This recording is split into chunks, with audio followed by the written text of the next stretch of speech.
Volkswageni valikusse on nüüd lisandunud uue nimega uus linnajiip. Aga kas see ikkagi on uue nimega? Kuigi Tyroni nimi kõlab eestlaste jaoks uuena, siis tegelikult Volkswagen on kasutanud seda nime Hiina turul oma linnajiibil. Ja tänaseks leiab Volkswagen, et see Volkswagen Tiguan Allspace'i nimi on liiga lohisev ja selle asemel võiks ka Euroopas kasutada Tyroni nime. Aga mida see Tyron siis endast kujutab? Tegemist on siis Volkswageni linnajiibiga, mida on võimalik saada kuni 7-kohalisena, aga seda siis ainult tavamootoritega mudelitel. Pistik-hübriidid on alati 5-kohalised.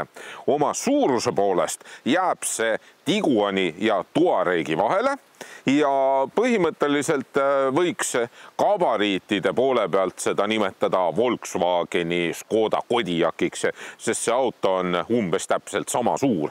Aga võrreldes Tiguaniga on see auto siis teistsuguse välimusega, ehk siis ninaosa on teistsugune ja siis loomulikult Volkswageni arvates, mis siis auto muudab premiumiks, ehk siis läbib LED-joon, valgustatud Volkswageni logo ees ja tegelikult täpselt samamoodi on ka taga läbiv LED-joon ja valgustatud Volkswageni logo. Ja järgmiseks on ka tiivakaared natukene kandilisemad, ehk siis ka selle poolest on see Tyron Tiguanist erinev. Pagasiruum on Tyronil väga hästi läbi mõeldud. Siin on kõik, mida üks pereinimene vajab, ehk siis korralikud kotikinnituskonksud, neid on 4 tükki. Siia katte alla saad ruloo panna, et siis kasutada 7 istekohta ja sa ei peaks seda rulood kuskile põõsa alla viskama või siis näiteks, kui sa tahad mõningaid suuremaid asju vedada. Pagasiruumi mahuga on niimoodi, et põhimõtteliselt võiks öelda, et see on väga sarnane Škoda Kodiakile ja isegi kui Tyronis on kõik 7 kohta hõivatud, jääb siia mõistlik pagasiruum, mida võiks võrrelda mahu poolest näiteks mõne väiksema linnaautoga. Ja loomulikult siis seljatoet saad ka teises eas alla klappida ja seda siis 40-20-40 suhtes, nii et suusaluuk on ka olemas, nii et teinekord saad siis mõningaid pikemaid asju vedada. Nii et igati korralikult läbimõeldud auto. Proovisõiduks on 2-liitrise bensiinimootoriga Tyron, mis arendab 150 kilovatti ja 320 newtonmeetrit ning sellel on 7-käigune DSG automaatkast ja aktiivne nelikvedu. Valikus on veel pistik-hübriidid ja nii esi- kui ka nelikveolisi diisel- ja bensiinimootoreid. Sellel autol on lisavarustusest juurde võetud elektrooniliselt reguleeritavad amortisaatorid ja nendega saad nupuvajutusega selle auto muuta kas pehmeks või jäigaks. Ja selle jäikusega saad selle auto tegelikult üllatavalt konkreetseks ja selle progresseeruva roolisüsteemiga on see auto üllatavalt hästi suunamuutustele alluv, oma suuruse kohta just veel eriti. Ja roolitunnetus on tegelikult üsnagi hea tänapäeva mõistes. Paralt raske, kiire, täpne ja kurvides on selle autoga pidamist küllaga. Nii et iseenesest sellise suure pereautoga on kurvilisel teel üllatavalt lõbus isegi sõita. Ja piduri pedaali tunnetus on ka hea. Nii kui vajutad, kohe tunned, asjad hakkavad juhtuma ja tegelikult saadakse see auto üsnagi hästi maha pidurdatud, vähemalt selle kiiruse poole pealt. Samas ma olen sõitnud ka 5-kohalise pistik-hübriidiga, kõige võimsama pistik-hübriidiga ja nendel kipub see piduripedaal olema natukene tuimem ja jätab sellise mulje, nagu need pidurid oleksid lahjema võitu. Aga tegelikult on samad pidurid, lihtsalt see piduripedaali häälestus on teistsugune. Mis puudutab seda mootorit ja käigukasti, siis tegelikult see 2-liitrine turbomootor tahab ikkagi kõrgemaid pöördeid saada, et ta siis hakkaks natukene rohkem elama. Aga selle 7-käigulise käigukastiga sõites tegelikult vahetab käike kiiresti, ei mõtle ja tegelikult on käiguvahetused ka parajalt sujuvad. Ja 0-100 kiirendus mõistlik, natukene üle 7,3 sekundi. No need viimase rea istmed, need on ikka selgelt lastele mõeldud. Tõsi, kui keskmise rea istmeid natukene ettepoole nihutada, siis on võimalik siia mahutada ka minu suurused täiskasvanud, aga ega ma nüüd ennast siin väga mugavalt ei tunne. Pea on vastu lage, istun hästi kükakil ja vastu maad, jalad on põhimõtteliselt või õigemini põlved on põhimõtteliselt lõua all ja põlved on ka vastu esimese istme seljatugesid. Ja siin ees tegelikult mahub 5 täiskasvanut ära, aga ega nemad ka kõige paremini ennast ei tunne. No ja ega minu suurusel mehel ei ole just kõige mugavam siit ukseaugust läbi ronida, ehk siis sisse teha, välja minna, aga samas lastele peaks olema sellest täiesti piisav. Samas siia teisele istmereale on tegelikult väga mugav tulla. Istmed on täpselt samasugused siin teises reas nii 5-kohalisel kui ka 7-kohalisel autol. Ehk siis edasi-tagasi nihutatavad ja seljatoe nurka saab reguleerida. Mulle meeldib see, et Volkswagen on siia teinud ka korraliku käetoe, kus on korralik topsihoidja. See topsihoidjate osa sõidab siit välja, siin on eraldi veel selline pilu, kuhu saad näiteks tahvelarvuti või telefoni panna ja siis kui sa tahad, siis sa saad seda niimoodi paremale vasakule nihutada, et siis paremini näha näiteks siit tahvelarvutist või telefonist mõnda videot. Materjalidega on niimoodi, et ikkagi enamasti kõvast plastikust, strateegilised kohad pehmed, uksetaskud korralikult polsteratud, asjad ei hakka kolisema, põlveruumi tegelikult küllaga ja kui nüüd tagumisistmeid kasutada niimoodi, et täiskasvanud seal on, siis tegelikult ma saan siin täitsa istuda, aga see iste on nii kaugel. Ehk siis põlved on minul hästi õrnalt vastu esimese istme seljatuge. Aga õnneks ma saan jalad esimese istme alla panna, nii et jalaruumi on ka. Ja tegelikult siin keskel on nii palju ruumi, et ka 3. reisija mahub siia ilusti ära. 2 USB-C laadijat on ja siis on 3-tsooniline kliima. Muide ka uksekardinad on olemas, et siis lapsed saaksid natukene privaatsemalt näiteks turvatoolides olla. Ja turvatoolidest rääkides, siis siin on 3 Isofix kinnitust. 1 on siin ees kõrvalistmel ja 2 on siin keskmisel real äärmistel istmetel.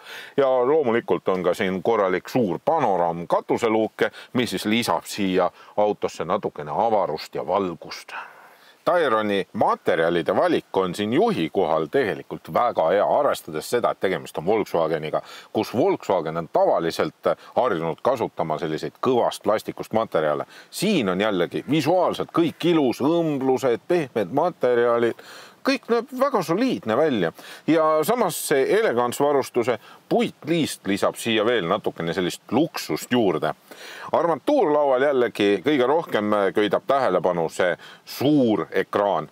Puutetundlik, eestikeelne menüü on olemas, kui tahate, aga siis ei tööta siis ChatGPT toel olev häälkäskluste süsteem, ehk siis see tahab ikkagi inglise keelt saada.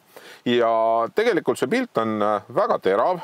Seda menüüd on tänasel päeval oluliselt mugavam kasutada kui ennem ja need slaiderid on ka saanud valgustuse, nii et pimedas on ka ilusti näha, et kus sa siin oma sõrmega siis reguleerid näiteks temperatuuri, lülitad sisse istmesoendust või istmejahutust ja kuidas sa siit seda volüüminuppu reguleerida.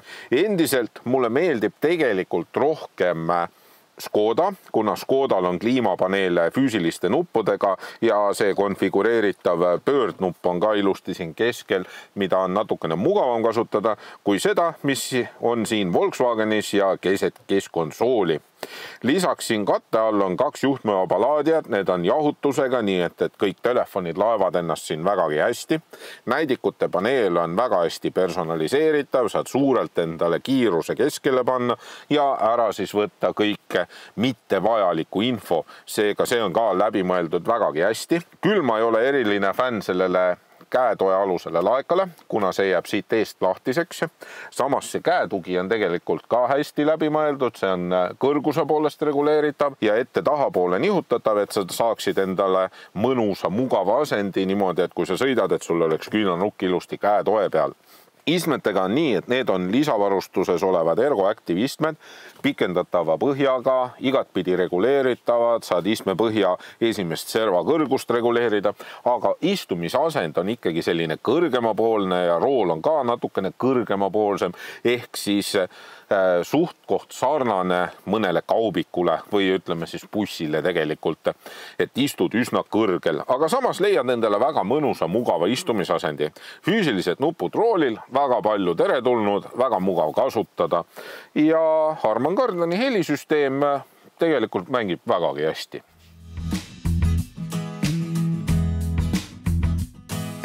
Aga kui sa selle auto juba komfortrežiimi seadistad, siis tegelikult see sõidab hästi mugavalt ja väga hästi suudab see vedrustus siluda ebatasasused ära.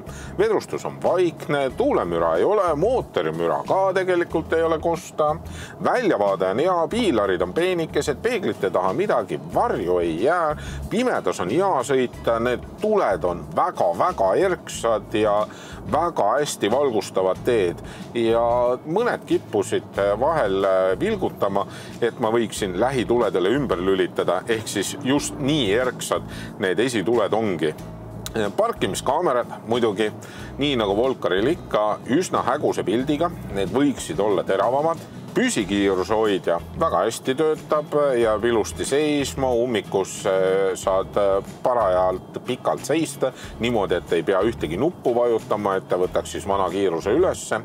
Üsna mugavalt saad tüütud abinõud välja lülitad, siin üleval on selline kiirtee ja siis kogu valik on ilusti nina ees olemas.